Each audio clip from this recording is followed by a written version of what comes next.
I am here with the genius of a thinker, someone whose interests have led us to understand better the new world in which we live, who can make sense out of the industry in which we find ourselves as he knows the history behind it.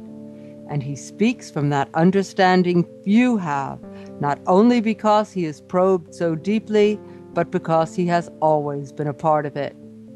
He speaks now of mindfulness, that which we must cultivate in the sea of information we negotiate daily. Directed attention is the way the mind changes the brain. And for all of our gains in information, we must be able to process it, and even more importantly, think about what we are learning. So, if you want to engage, you have to give it your full attention.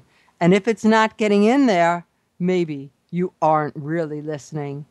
Do not make that mistake today. Turn off your phones because here is Howard Rheingold. Welcome, Howard. My pleasure.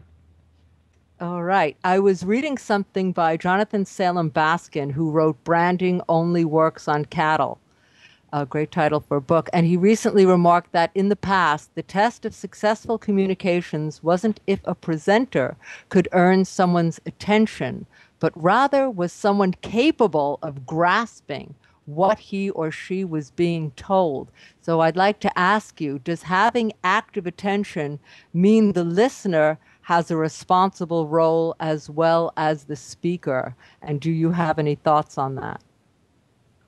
Well, of course, the responsibility to the speaker is not to disrupt proceedings for everybody else, but beyond that, that's maybe a philosophical question, but it's up to the listener or the student to try to grasp what's going on. It is, of course, the responsibility of the teacher or the presenter to be able to communicate effectively. So it sounds like a two-way street or a partnership to me.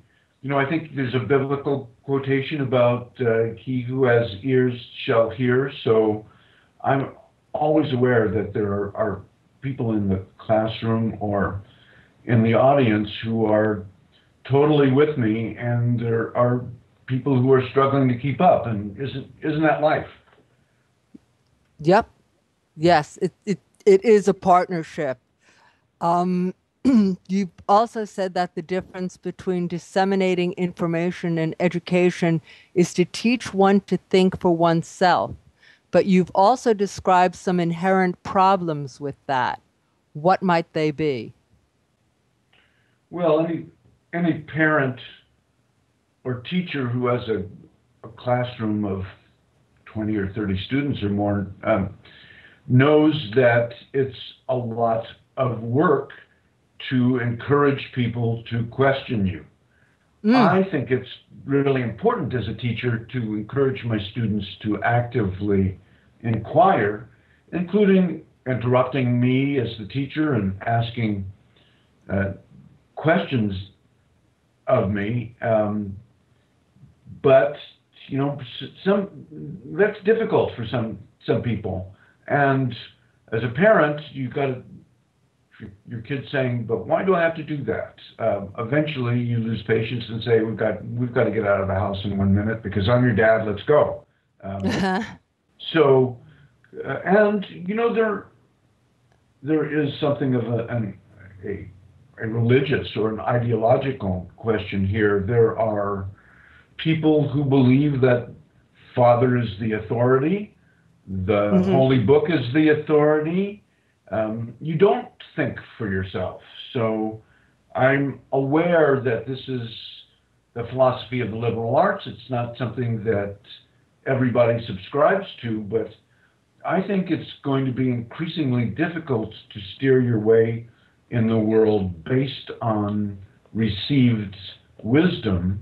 The world is changing so rapidly, particularly the online world, the media world, that you need to be able to exercise your own critical faculties and not look to authority at every moment to determine whether what you're being told is true, or whether you're being sold a bill of goods, or whether the website you are surfing to is accurate, inaccurate, or totally bogus.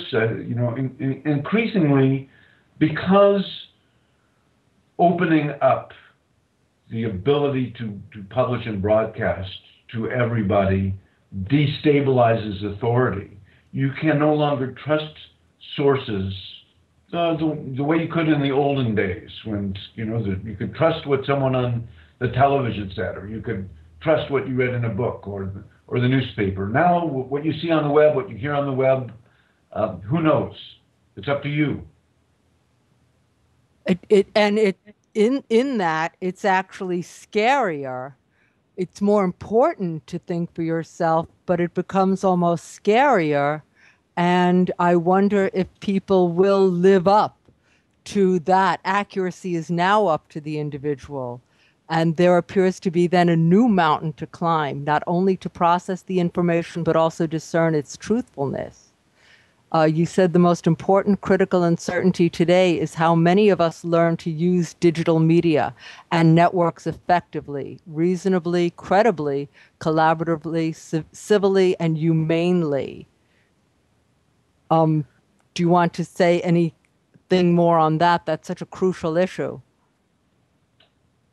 Well, the online world is a very noisy place. There's a lot of bad information. There's a lot of uncivil communication. Mm-hmm.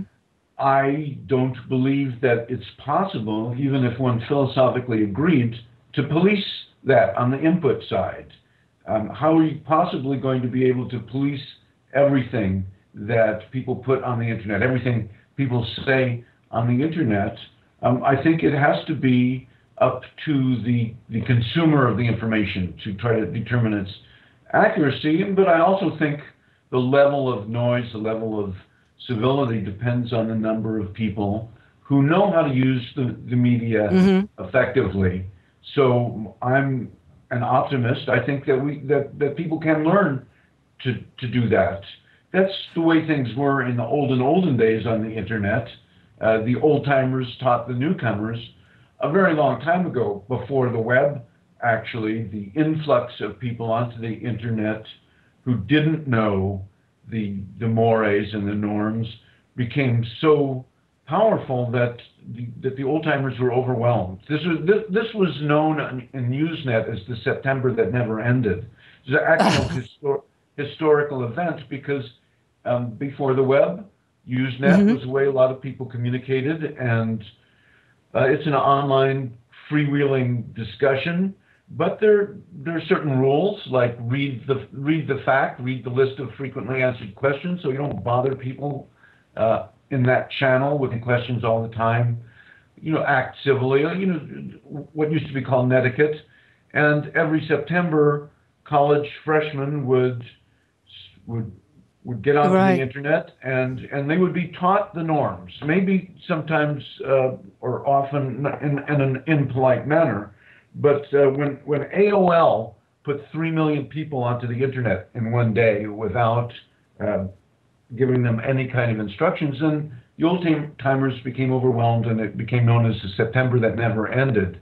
So the idea that the people who are already online are going to help newcomers learn their way around, that's really obsolete. I mean, it's maybe 10 years obsolete. So somewhere that education has to come from somewhere, and I think that it's really important for that to happen. It's not rocket science. It's not even the multiplication tables, but it's not something that's obvious. The internet does not teach you how to use it.